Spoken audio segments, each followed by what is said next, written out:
algo que eu tenho aprendido também quando a gente ora, é que Deus, às vezes a gente acha que Deus leva muito tempo a fazer a obra. E até Ele mostrar realmente que Ele está a trabalhar em corações. Se nós somos filhos, e às vezes demora o tempo que demora, imagina naqueles que ainda não o conhecem. Então, às vezes eu tenho irmãs, mas eu estou a orar há X anos. Eu disse, amém, continuo, persevere, com alegria, porque Deus gosta que a gente persevere com alegria. E por cima estamos a orar um Deus que nos diz assim, para mim, 1000 anos é como um dia. É verdade. Portanto, tem paciência. É verdade. O tempo a Deus não faz muita confusão, não é? Não faz nada, é incrível. E Ele não perde nenhuma batalha. E nestes dias ouvi algo extraordinário que realmente eu amo aprender com o Senhor. Quando, eu não sei se é Ezequiel, não quero estar a errar, que ele vê o Senhor no trono e vê o seu manto. Não sei se é Ezequiel, se é Jeremias, agora não tenho a certeza. Mas continua a falar sobre a passagem. E o manto, antigamente, ou seja, quando um rei ganhava num outro reinado, um outro rei, eles cortavam um pouco da vestimenta e era estruturada, era cozida. E se Deus tem o manto todo a cobrir, foram muitas batalhas que ele ganhou, que ele venceu. Então não há batalha que ele não vença. Às vezes a batalha, como nós queremos que ela seja vencida, não é a forma como Deus quer. Mas a forma como Ele quer vai ser sempre perfeita. Nós é que só vamos entender depois. Nós só temos que obedecer. Como fazer.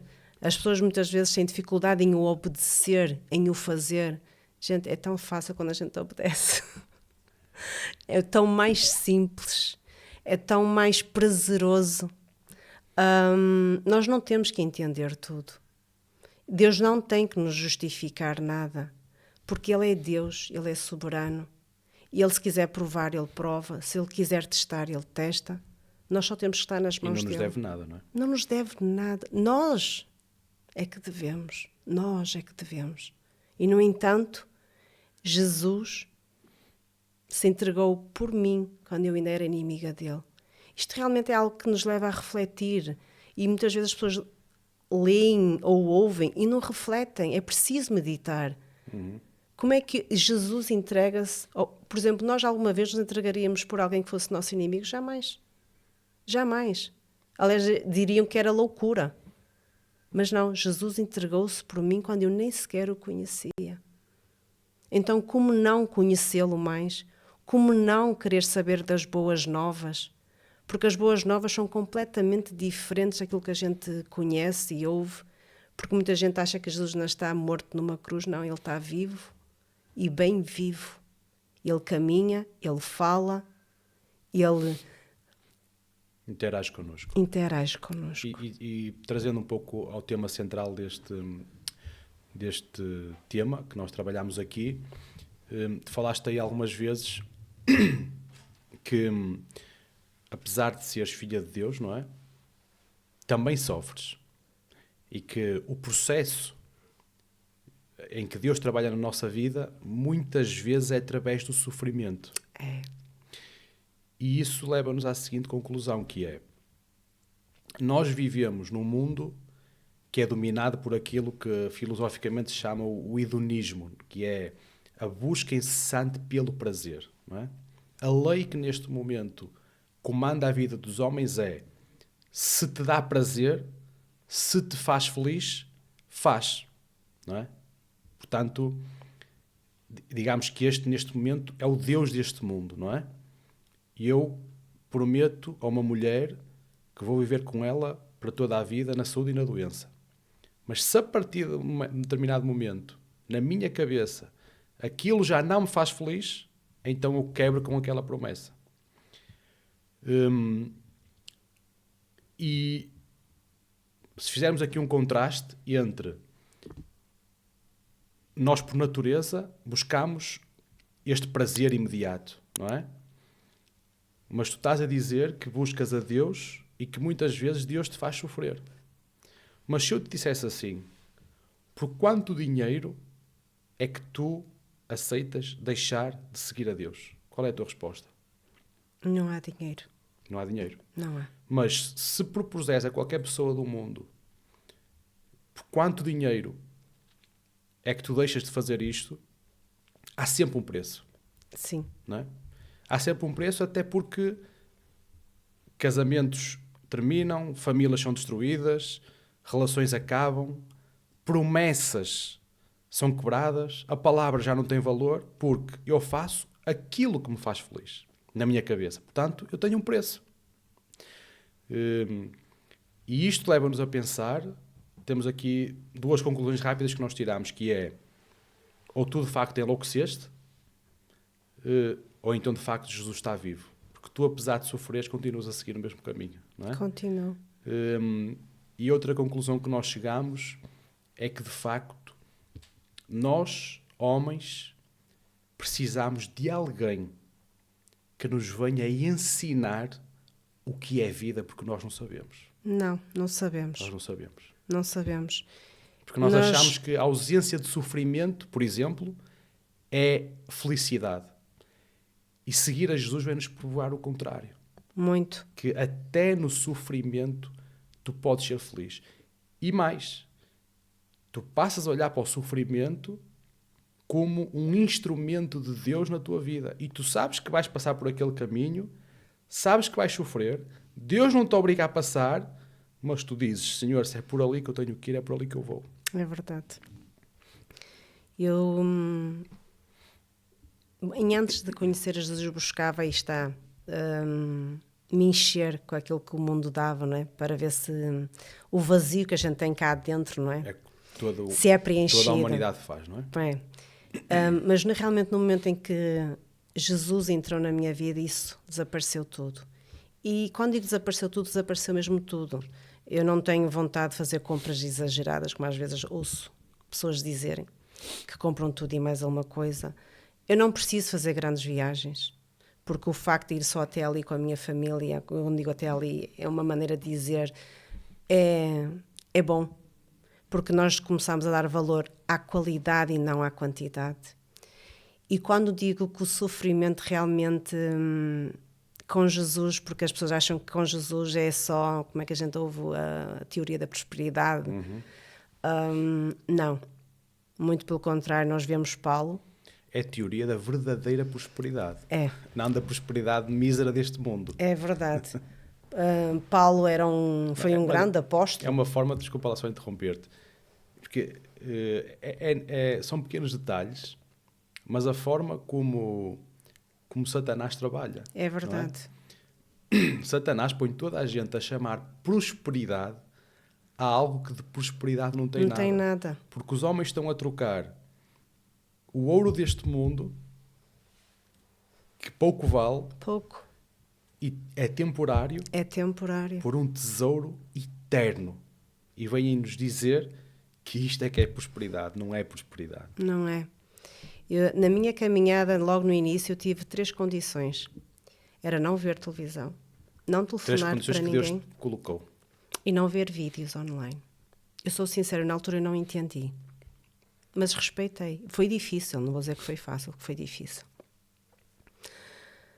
Hoje em dia, eu não preciso nada disso, porque é na palavra que eu busco, é nele que eu procuro, e sempre que acontece alguma coisa, ele é a primeira pessoa a quem eu vou, seja o que for. Então, sim, quando os sofrimentos, como a gente, que nós andamos no mundo, todos temos nossos sofrimentos, não é? Uns de uma maneira, outros de outro, calamidades e por aí fora. E Jesus disse que nós teríamos aflições. Jesus mas para termos bom ânimo. Que nos a chave está aí. Exatamente. Termos bom ânimo. E eu sei que às vezes, como às vezes me dizem, não é? Que realmente é verdade, não é? Que sou um pouco louca, mas eu não me importo com isso. Porque realmente o mais importante é agradar ao Senhor. Eu busco agradá-lo a Ele, porque nós agradar aos homens, nós nunca vamos agradar a todos. E aqueles que realmente são dele, vão-se agradar também de nós. Então, realmente isso é algo que o Senhor tem mudado muito a minha mente, porque a gente quer agradar a todos e não dá para agradar a todos. porque vai haver sempre alguém que não concorde, vai ser sempre alguém que não discorde, independentemente das experiências de cada um, mas Jesus é só um. Ele é o mesmo, ele não muda. Lógico que ele vai trabalhar em cada um da sua forma, do seu jeito. E isso é tão bom, porque nós não somos robôs. Nós temos o nosso livre-arbítrio e através das dificuldades, é aquilo que nós temos que estar aqui a falar, é que é algo que realmente não é fácil. Porque não vou dizer que é fácil, porque não é. Mas no momento em que a gente entende que através dessas dificuldades Deus vai nos moldar, Deus vai nos fazer melhores para Ele, não é para o mundo, é para Ele. Então as coisas mudam. Ainda há pouco tempo, quando recebi o convite, mais uma vez, de ir mais profundo no Senhor, eu sei que esse profundo, há um preço que a gente tem que pagar. E as pessoas não entendem isso. As pessoas acham que é de boa vontade que a gente o faz. Sim, é de boa vontade que a gente o faz, mas há coisas que nós temos que colocar um pouco de parte. E é pedir para saber gerir tudo. Gerir a nossa agenda, porque nós temos 24 horas no dia. Em 24 horas do dia, se eu dormir 7 a 8 horas, vamos dizer assim, tenho o restante do tempo para trabalhar, restante tempo para a família. E as pessoas acham que têm que colocar primeiro o trabalho, como eu já fiz, ou a saúde, ou os lazeres, e depois, por último, é que põem Deus.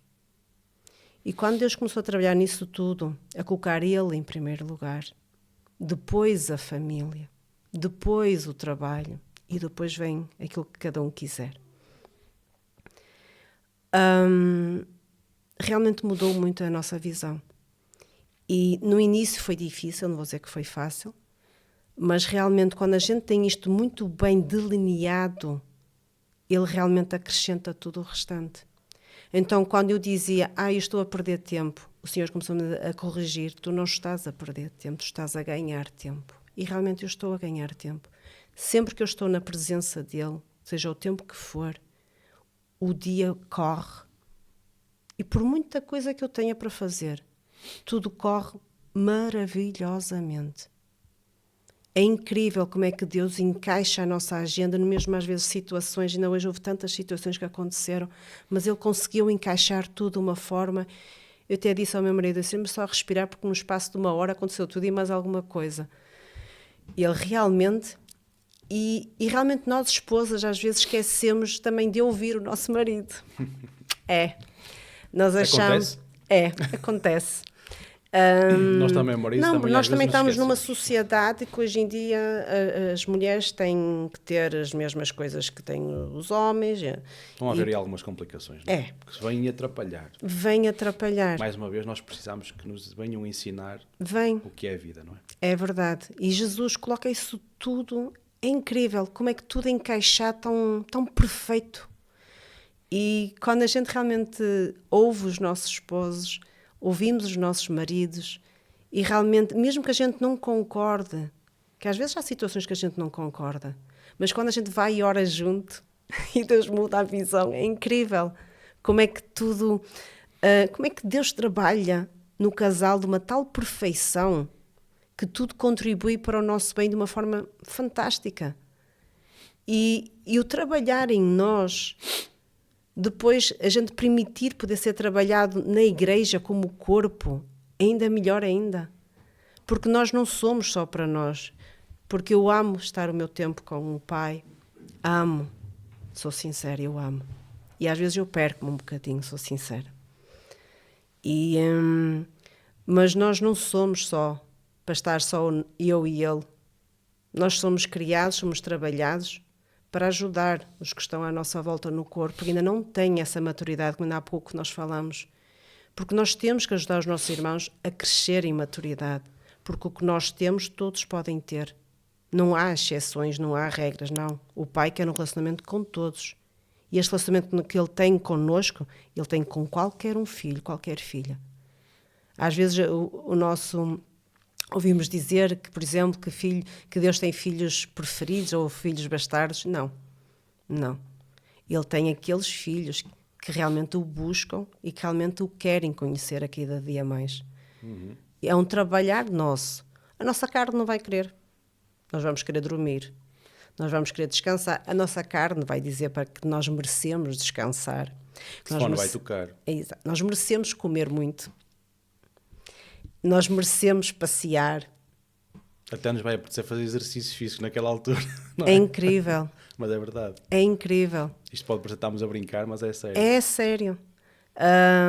O cão vai ladrar, o gato vai miar, a campainha vai tocar. É incrível. No momento que nós vamos para estar com Deus, acontece tudo e mais alguma coisa. Mas quando temos disciplina, porque nós temos que ter disciplina, se temos disciplina para outras coisas, também temos que ter disciplina.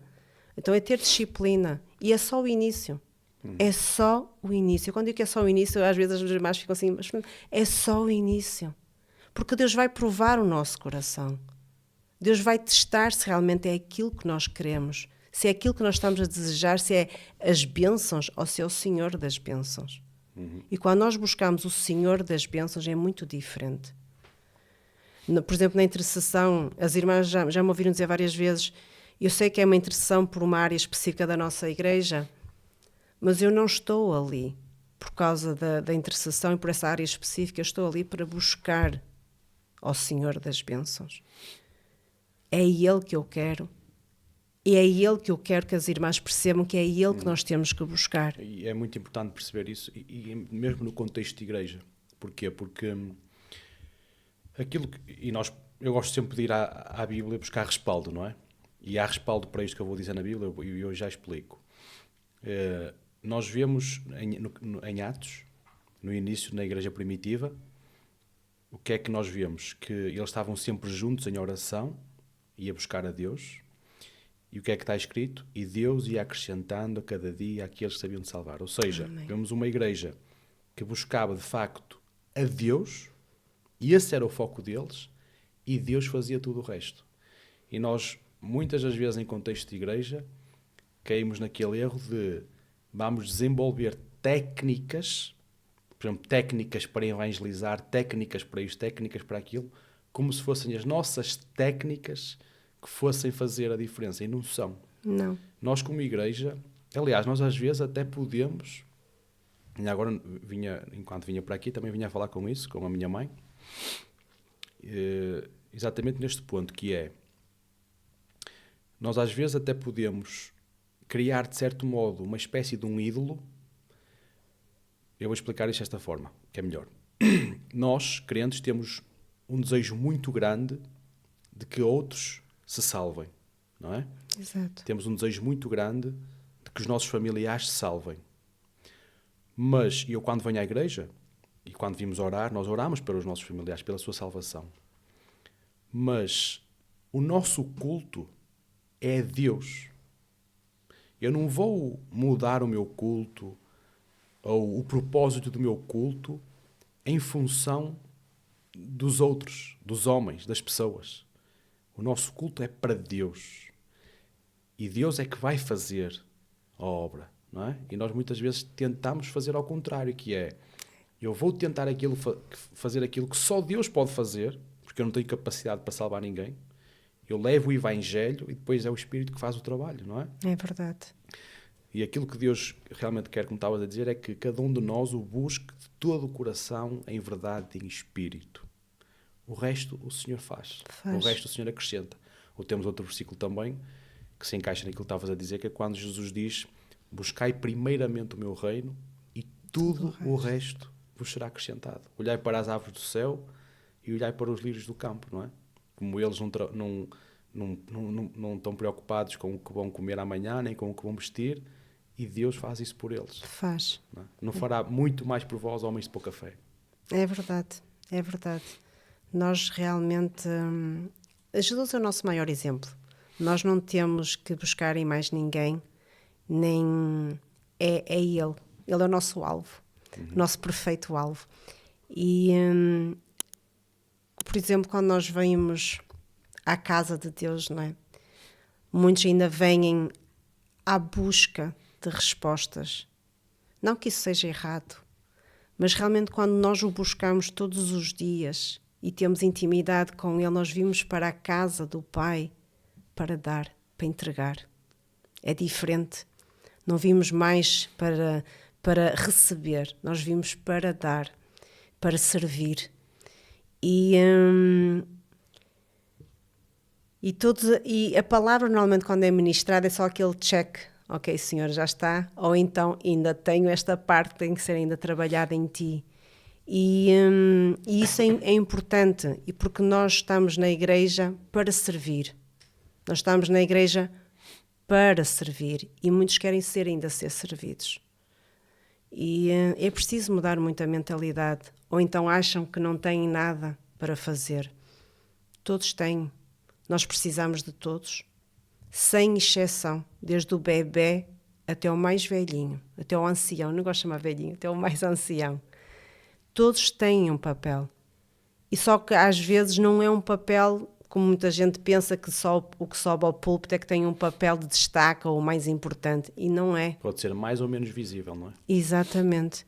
Eu costumo dizer que aqueles que são menos visíveis são os mais importantes. Não tenhas dúvida disso. São os mais importantes. Tu sabes que eu tenho uma função dentro da igreja que me dá visibilidade. Mas eu tenho perfeita noção que o trabalho de base é feito na invisibilidade. E se o trabalho que tem que ser feito na invisibilidade não for feito, o meu trabalho, que é visível, não vai servir absolutamente de nada. É verdade. É verdade. E realmente nós temos muito como corpo a aprender, muito a crescer, muito a amadurecer, mas nós realmente carecemos uns dos outros para isso. Uhum. E é nas dificuldades, é nas...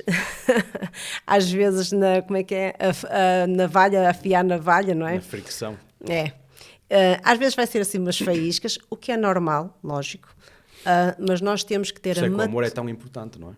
Nós temos que ter a maturidade de entender que não é... Gente, às vezes um irmão passa e não dá bom dia. Uma coisa muito simples. Mas nós não sabemos o que é que está a passar na vida desse irmão.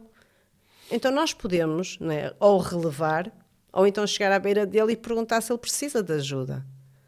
Mas porquê? Olha, porque se calhar não me destes bom dia, mas só quero perguntar se está tudo bem. Está tudo bem, está tudo bem. Não é preciso estar a abrir situações ou mexericos por coisas tão simples, tão básicas. Dou graças a Deus que na nossa igreja nós não temos disso. Mas pode acontecer. Nós somos falhos, ninguém é perfeito. E é importante nós caminharmos todos juntos. Não achar que aquele irmão é que pode ou aquele irmão é que consegue. Não, nós todos somos capacitados por Deus. Nós todos podemos servir. Nós temos é que ter disposição e querer servir. São coisas muito diferentes. Ou, se calhar, este trabalho não é o mais digno, ou é menos digno. Todo o trabalho é digno perante Deus, porque toda a obra é útil perante Ele. E Jesus deu um exemplo quando lavou os pés aos discípulos que nos deixa desarmados, não é? Exatamente. E quando nós sabemos aquilo que o nosso propósito é bem definido perante Deus, nós sabemos perfeitamente depois dizer não. Não que a gente não faça as outras áreas, vamos dizer assim, mas nós sabemos o nosso lugar e é muito diferente. É mais fácil servir ao Senhor porque cada um tem um lugar, cada um tem o seu espaço, vamos dizer assim, e quando cada um é colocado de forma realmente correta, tudo flui. Cada pedra no seu sítio, não é? Exatamente, cada pedra no seu sítio. Fernanda, já estamos aqui há algum tempo. Não sei se queres terminar com alguma mensagem, com alguma palavra. Não, quero apenas dizer que realmente que busquem ouvir as boas novas. Mas que busquem na palavra de Deus ouvir as boas novas. Que realmente a minha oração é para que Deus realmente ilumine o entendimento de cada um, para realmente compreenderem a cada dia mais o que é as boas novas, o que é o Evangelho, o que são as Escrituras. E ler, comprovar, e não ouvir só os homens, não ouvir só mulheres, comprovar através da palavra, porque Jesus é real, Jesus é verdadeiro, Jesus é o mesmo. Ele está vivo e Ele é um Deus presente. Amém. Estamos finish. Obrigado pela tua presença. Obrigado pelas palavras que também nos trouxeste. E esperemos que sejam úteis para aqueles que nos escutam, não é? Isto é um trabalho que nós fazemos, como sabes, com o objetivo de ajudar, não é? Ajudar as pessoas na área que é a área mais importante da nossa vida, que é a nossa alma, não é? É verdade. E nós, de facto, necessitamos de alguém que nos venha ensinar. E foi aquilo que Jesus disse algumas vezes aos fariseus, não é? Eu vim do meu Pai, eu vim do céu, portanto, eu sei daquilo que falo. E nós limitamos-nos a transmitir aquilo que Jesus diz aos outros, não é? É verdade. As pessoas buscam tanto as coisas no mundo, quando não é no mundo que têm que buscar. É só nele. É só mesmo nele. É a única solução para o homem, mesmo relativamente às coisas terrenas, não é? O homem pode buscar em muita coisa e pode se encher de muita coisa, mas nós não precisamos dizer isto, não é? Porque cada um sabe o que é que está dentro do seu coração. E eu tenho a certeza que toda a gente que não tem Deus, quando pôs à sua cabeça na almofada à noite, sabe perfeitamente do vazio que está lá e que não há absolutamente nada que possa preencher. Não, mas só nós Jesus estamos aqui para pode dizer preencher. que Jesus preenche de facto esse espaço. Preenche e dá paz, e dá alegria, e dá tudo aquilo que nós precisamos. Dá um sono tranquilo, restaurador. É, só Jesus. E só experimentando, porque a salvação é individual. É, a salvação é individual. E Ele está à espera. Amém. E Ele só está à espera. Amém. Até à próxima. Muito obrigado por estarem desse lado. Foi um prazer e despedimos mais um podcast do Farol, série Testemunhos.